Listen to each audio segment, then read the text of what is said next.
fine. I was at the grocery store this morning because my mother was very diligently trying to make me a cake for my birthday that was dairy-free, which was very thoughtful of her. But the coconut milk she had bought wasn't working, and she needed the other brand of coconut milk that she had bought that was in a smaller... Anyway, so she's like, please just go to the grocery store. She's like, I know it's your birthday, but please go. And I was like, okay. So I went to the grocery store, and the lady at cash, her mask said everything's fine. Like, that's all her mask said. And I was like, I do imagine your mother, like, in the kitchen, like, this coconut milk isn't working. She's like, it's not working. It really wasn't working, though. She was trying to whip it for so long, and it was just like water. Eric hand whipped cream this morning to justify being able to eat it. He's like, well, I gotta do this to, like, burn the cows to eat the whipped cream. Oh, Eric. And he was just like, it's really just because I'm lazy, because I don't want to get the stand mixer out. And I was like, yeah. I know. Well, when you have actual whipping cream, I feel like you know it's going to eventually form peaks. Yes. This coconut milk, however, was not forming soft peaks. It will whip. It can whip. But we eventually had a lovely pavlova. Ooh, I love pavlova. Yeah, so pavlova with a coconut whipped dessert on it and lemon curd. It was nice. Ooh, nice. It was nice with some berries and such. And because I'm actually a really old Nova Scotian lady, my mom made, like, what I call church sandwiches, which are like funeral and wedding sandwiches. So we had it's white bread with the crust cut off. That's what's necessary. Little tiny sandwiches. What you put in is less important than the fact that it's white bread with the crust cut off. But we had cucumber, lobster, because my stepdad, Paul, is a principal, and one of his students, only on the South Shore, brought him 7 cooked lobsters yesterday. And these are not, like... Thank you. You've made such an impact in my life. Right. 7 cooked lobsters. And the thing about these lobsters, which thank God they were cooked, because that's the worst part about getting lobster. Yeah, because having to cook it, and then especially unexpected lobster. It's like, right? Okay, well, I guess I'll set aside all my plans so I can cook these today. Exactly. So they came cooked, so that was better. I mean, Mom, like, because she wanted to make sandwiches and stuff, I mean, had to, like, crack them all and, like, get all the meat out and everything, which, I mean, is a bit of work. But, I mean, still, like, super happy that they were cooked. But it was just really funny because I don't like lobster. And I get home yesterday after work, and there's just, like, lobster everywhere. And they thought it was so funny. My family was like, lobster for your birthday. And I was like... It's like, surprise. It's like... I was like, actually, no thanks. So there were lobster sandwiches, egg salad, ham and cheese, and then cherry and cream cheese, which for those of you who aren't Atlantic Canadian, you might not know what a cherry cream cheese sandwich is. But it is a classic staple to those kind of church sandwiches that I was speaking about. And my mom even took the extra step to flatten the bread and roll them into the little rolls. Ooh. Only the fanciest of sandwiches. Pretty adorable of her to do so. If you're a listener and want to follow my personal account to see photos, you're more than welcome. Yeah. Well, maybe we should just do like a cultural expose on funeral sandwiches, and we'll like put those up on the Minute Women account. That's gonna be my next HYGAM. Ooh, what to eat at an Atlantic Canadian funeral or wedding? Yeah, you gotta pocket that. Or baby shower. It's what old ladies make. They come on a big black tray. Always. With like 6 pieces of saran wrap. Yeah. Well, you're listening to the Minute Women podcast. Yeah. My name is Grace. And I'm Linnea. And it's Linnea's birthday. It is my birthday. I am 27 years young today. Now I just want to paint this little picture for you, because last night I got home from work.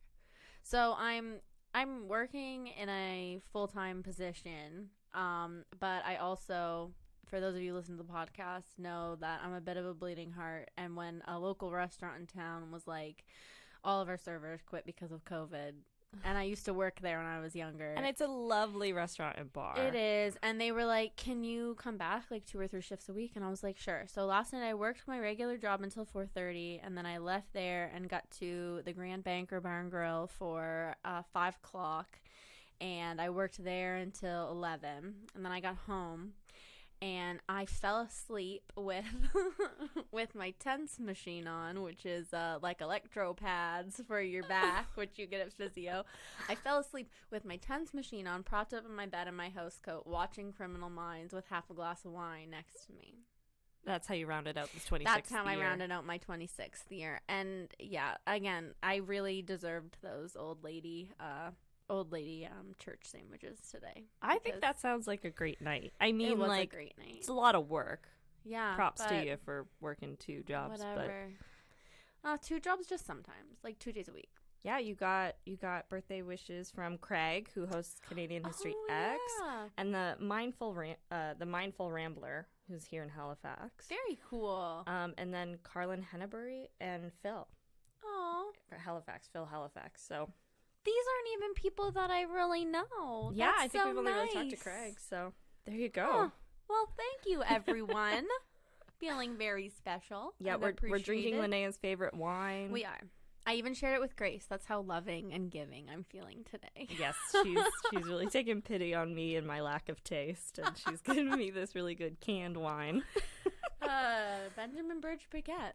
It's fine. I went to the dentist Yeah. here in Halifax for the first time. So, like, it's a permanent living situation when you start to shift the appointments to this place instead of going back home for them. So where'd you get a dentist? So I went to Gladstone Dentistry. They were great, very lovely. You can book online, which was, 75% of the reason why I chose this particular institution of dental hygiene. But you have to do like a new patient exam, examination beforehand. Funny. Were they good questions? Well, yeah. I mean, there's like a bunch of questions and stuff. It was really funny because I was going through the like questionnaire, and it's like, do you have jaw problems? Have you ever had braces? Do you have contact lenses? Actually, contact lenses was grouped in with all of the diseases. So it's like, why? Do you have HIV? Do you have like whatever? Do you have this? Do you have contact lenses? Like I caught you have a history of heart disease. Yeah. Like just continuing down the list. But when I got there, I sat down in the chair, and it's a massage chair. Oh man! And I was like, they didn't even mention it. They didn't ask me if I wanted it. They didn't ask if I wanted it off. Like not in the waiting room, like no, the actual dentist chair? Dentist's chair had like a massage thing going on it. And so I was like I sat down in it, and I get it. And I was like, what is that? I was like, oh, this is like a massage chair. And then they didn't even talk about it. So I was like, is this standard practice now? And I've just been going to a shitty dentist for the last forever? Like a poor like a country dentist? That doesn't have a massage chair? My dentist is in Chester, Nova Scotia, which I would say is a bit of an uppity little. They are a village. They're very proud of their village status. Just so all you Chester They are listeners, the village people. I'm happy for you and your village status. But my dentist there, I mean, I feel like it's kind of bougie, but no massage chair, which is pretty disappointing. I think that would be a lovely addition to my oral health care. It's also the long weekend coming up. Yeah, it's going to be the most controversial Canada Day yet. Yeah, maybe ever. Yeah, it's... See, the thing is, when all this, like, news came out, I feel it's, like, I didn't really know how to feel. But my very authentic reaction, like, that wasn't influenced by everyone else, I literally was like, yeah. Yeah. Like, is it horrifying? Yes. Am I surprised? No. This was a conversation that I actually had with my parents, because my mom is very much like a fixer. Like, my mom wants to find solutions to problems, like, that aren't even her problems. Like, and it doesn't have to be a big problem, or it could be, like, world hunger. Like, she's just constantly it's just, like, in her head, like, finding solutions. And to kind of, we had this conversation because she's just really grappling with this, like, the discovery of all of these unmarked graves at residential schools. And she's like, well, like, she's not trying to reason it in any way. Like, it's horrible. But my stepdad and I have had to kind of be like, like, it's okay. Like, we're all, like, grieving this. Like, this is, like, even though, yes, like, I'm in the same boat as you, I'm not surprised. Mm-hmm. But it is very interesting for me to see people who are surprised. Yeah. People who are like, I had no idea. I'm like, what the hell are you talking about? Like, have you not been listening for the last, or do you have no common sense? Like, I think the stat is currently now, Indigenous women make up 3% of our total population. They represent 60% of missing and murdered women in this country. Yeah. It's just like, that's the reality, and that's the legacy of this kind of trauma is the continuing abuse. Yeah. So if you're shocked by this, if you're horrified by this, great. Yeah, good. Yeah, you should definitely feel absolutely horrified. If you're surprised by this, I would do a little more reading and educating yourself. Because this is what they've been telling us for the last century. It's like, this is the reality of what was going on there. Yeah. And people were just kind of willing to, And Facebook is kind of that place for general soapboxes and what have you. And just the people that I'm seeing, I'm just like, how are you shocked? Like, some of the people I'm seeing making these posts that I can just think of off the top of my head, it's like, you are of the age, like, where children were still taken to residential schools. So how is it shocking to you? Like, and I don't think the government of Canada, they haven't really made any real statement whatsoever, like as in Trudeau. Yeah. I mean, I'm sure they will. Yeah. They'll have to. And I'm sure they're crafting a very particular statement. Which, yeah. I mean, I don't know what you do. Like, again, it's one of those situations that's so insurmountably horrible that you just kind of have to, I think, set aside your job to the best of your ability. Like, it's like, was this the Liberal government that persecuted people in residential schools? No. This is the Liberal government that hasn't been providing clean drinking water, or hasn't fulfilled the promise that they said that they would resolve that issue. Did you see the MP for Nunavut who stepped down? Yes. Yeah. That was a really powerful speech. She's so young too. She's 27. Yeah. So she's the youngest. I think she's the youngest. She's definitely the youngest female MP ever. I don't know. Way back in the day when everybody was younger, doing everything. True. Getting married and having children. There might have dying at the age of 35. Exactly. There might have been men that were younger, but she is the youngest woman to be an MP. Her name is actually Mumilak Kakak, and if I've pronounced that wrong, I apologize. Sorry segment will come later. And she was the MP for Nunavut, and she has stepped down just because she doesn't feel, which when the speech first started, I was like, ugh, but like, you're the type of person that we need, but that's not her responsibility. Yeah. It's not her responsibility to be like, oh, I'm just going to carry all of this because I understand the struggle. So like, totally not your responsibility. It's the Canadian government's responsibility to educate themselves. Like, it shouldn't just be one person. And B, I like how her whole message was that she didn't feel, not I like it, but I think that it was really powerful that her message was like, I don't feel safe here and I don't feel like I belong here. And that's not something that's not how I want to feel when I go to work. Because no one should have to feel like that when you go to work. Yeah, I mean, it's so easy to feel like a token. And that's not her responsibility to be that token person. So, I think if you haven't watched her speech where she announced that she would not be re-campaigning as the MP of Nunavut, you definitely should, because it's really powerful, really good.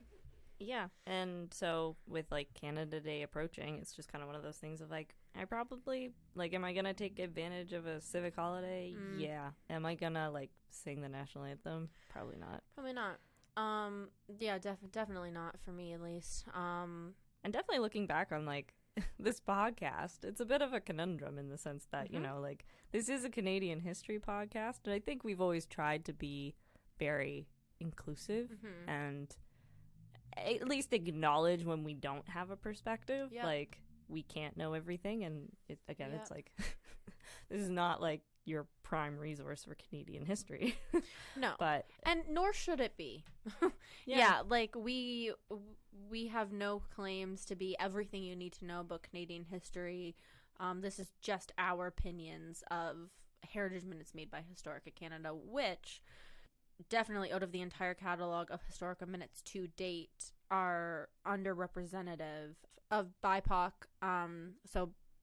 Black, Indigenous, people of color in Canada. And so that needs to change. Yeah, and I think there's been a shift in them as of late. They have one about residential schools specifically, and they deal with a death at a residential school, though it's a death of someone running away versus, you know, but it's because of the treatment that they got there. And, you know, to me, it's just these latest discoveries of the unmarked graves of children, and I believe some adults at residential schools across the country, where over 2,000 or over 1,000 bodies found at this point. It's just like, it really highlighted for me, like, it's amazing that some people will put national pride before just being a human being and seeing like, wow, I can't believe that these people have gone through this. Exactly. And let someone grieve and don't shove your celebration in their face. I guess. No, 100%, definitely. And it's not like a snowflake statement to say, I don't want to celebrate Canada Day this year. No. And in the future, I will probably have very different Canada Day celebrations. Yep. It's an argument that I've heard that I find not, I guess, frustrating. I was going to say not infuriating, but it's just an argument that I've heard, especially living in a more rural town, more rural community, is that residential schools started in, I think there were residential schools starting in the late 1800s. And now, I don't agree with this statement, but it has something I've read, and it was in an article by a reliable news source, stating that if you look at the rate of, you know, infant and childhood deaths in the 1800s to the 1900s in white people, there are a lot more deaths than there are today, and that these total numbers come from, you know, when those schools opened until when those schools closed. Do I think that makes it better? No, because you don't have, you know, the Lunenburg Academy in Lunenburg, Nova Scotia, where I grew up, has been a school for, I think it's been open something, I don't know, like 118 years or something. And there's not a bunch of, you know, dead bodies and unmarked graves of children under that school. Yeah, and it's like, I don't care if a single child didn't die. Yeah. It was a bad system. 100%. Which was genocide. And that's the other thing that I see, where it's people like mincing words and wanting to say attempted genocide. No. That's not the definition of genocide. The definition of genocide isn't murder. No, and I think I really do. I think that's such a good point, because so many people think genocide means people are being killed, people are being murdered, and that's not what genocide means. It means the like ripping away of a culture and values from a group of people who celebrate and live with those that culture and values. Yeah, and even like in my own work, I've in the past used cultural genocide as a term throughout a lot of my research, and something I would go back and change is just taking away the word cultural. Like, it's not, genocide is a hard word in a global context, because that it's a human rights crime against humanity. So when the United Nations declares something a genocide, that actually has tangible, or it's supposed to have tangible repercussions, and there's supposed to be a policy that is put in place in accordance with that. So that's why no one wants to say genocide. That's the real reason politicians especially don't like saying the word genocide, because it actually has a governmental consequence to it. Right. At the end of the day, even if there were no mass graves found, and, you know, every child that went to a residential school came back alive, like, you see the legacy of the trauma of children just like being ripped from their families and being told that everything that you've ever been assigning value to in your life doesn't matter. And I'm going to show you what actually matters. Not even is wrong, but doesn't matter. It doesn't count. It doesn't matter. It doesn't mean anything. Like, the values that you have and the things that you believe in just don't matter. Like, the language you speak, like, all of that irrelevant. It's wrong. And it's wrong. Yeah. And we're going to show you the right way. And the right way is through, like, pain and violence and, like, torturing these children, their children starving to death. Yeah. And, like, if you are a person who can justify or at least ignore, like, I think that's what base level it is. The ability to ignore it, I guess. Like, you're ignoring, like, the fact that, like, even just one child was, like, taken from their family and murdered at a school. Yeah. That was run by your government. Yeah. You think about, a horrible tragedy, the Sandy Hook shooting that happened in the United States. And, that was children who, because of the laws in the United States of America, a person was able to come into the school with a legally purchased, right? And I don't know if it was legally purchased, but an easily accessible piece of, man-made machinery, human-made machinery, and strike violence in that regard. It's hard not to... It's hard for me to see that this isn't taken as seriously. Mm-hmm. It's like it's still children dying. That's not okay anywhere. There's no reason that that's okay. Yeah, no, and that's a good point because it's like Sandy Hook was global news, the world biggest tragedy. Yeah, we have found, 500 times the amount of bodies already, and that's just 5 schools. Yeah. And there were schools. You're okay with that. All over the country, yeah. Yeah. And so I'm really happy that they're doing all of these, like, investigations because, sometimes, unfortunately, sometimes people need to see a body to accept that there's been a crime. Oh. And I think that's, I think if that's that case, show them the body. Like. For some people, it really has to be black and white. It can't be like, we have records that this happened. They have to see that this happened. Yeah. So, I mean, obviously, this is, like, really dark and terrible and tragic, but do not fret. I can't solve everything for you people, but I can offer you an alternative to Canada Day. If you're not planning to celebrate Canada Day, Grace has shared with me a very brief tidbit of something you could celebrate instead, and I think it's a pretty excellent idea. So I'm going to let Grace take it away with a story about a man named Bobby. Yes. So, my partner, he loves baseball. And he particularly loves baseball stories. And so, in light of this tragedy, we're going to try and lighten up the mood a little bit by saying that there is an alternative to celebrating Canada Day on July 1st. And instead, you can celebrate Bobby Bonilla Day. Yeah. So Bobby Bonilla was a MLB baseball player. I believe he was a right fielder. And when he came into the league, he played for the Pittsburgh Pirates, showed a bunch of potential. So, like, the Pittsburgh Pirates probably could have had, like, a little dynasty if they didn't fuck it up in, like, I believe the late 80s or early 90s. But anyways, Bobby Bonilla, breakout star in his rookie season. He winds up playing for the Mets for a couple of years. But the fans really hated him, and so eventually he got shipped off to another team. Why? What's wrong with him? To be honest, I don't know off the top of my head, but... Just an unlikable guy. That's fine. They just don't like him. He eventually got brought back to the Mets, and so they signed him on this huge contract because he had just had this, like, amazing season prior to that. And so they're like, great, we're bringing in this, like, high-caliber player. We're going to pay him top dollar. And things don't pan out. Like, I think the fans don't like him again. He's also just not living up to potential. Right. And so they want the worst thing in sports is being told you have potential than not meeting it. Absolutely. Always going in as an underdog. Yeah.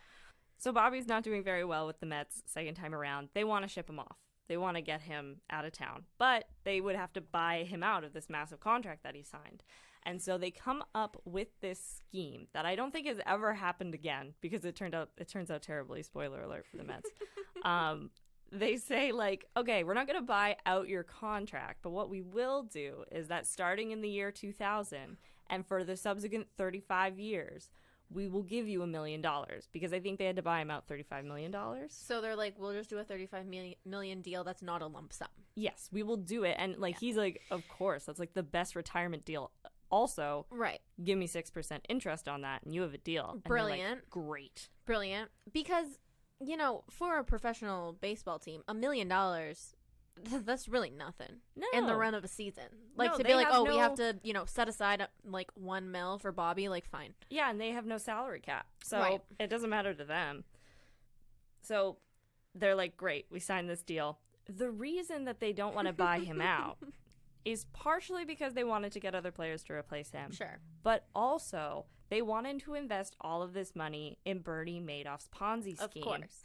which at the time was not known to be a Ponzi scheme. I was just going to say, which, to be fair, at the time, they thought this sounded like a really good idea. They didn't know about the scheme part. Yeah. And so Bernie Madoff is promising 10% returns at least annually. Yeah. And so, I'm not going to go into the ins and outs of the Madoff Ponzi scheme. If you don't know, look it up. I'm not the person to explain that story. But the long and short of it is, the Mets now pay Bobby Bonilla on July 1st $1 million plus interest. Yeah. Every single year until 2035. So, looking at my calendar, we have 14 years of celebration left. And I think that covers our bases, wink, for the next little while. And so, you don't have to celebrate Canada Day. You can celebrate the best schemer of all time, Bobby Bonilla. Because, you probably have it as a stat holiday if you're working right now. So, don't waste that day. Screw red and white. Throw on your blue and orange. Yeah. And sit down and watch the Mets. The Mets are doing pretty great right now. Yeah. DeGrom, their pitcher, is having one of the best pitching seasons of all time. Yeah. It's a great year to celebrate Bobby Bonilla Day. Exactly. Spend time celebrating Bobby and, spend some time researching and kind of building a better understanding of the residential school system in Canada. And you've got yourself a whole day, folks.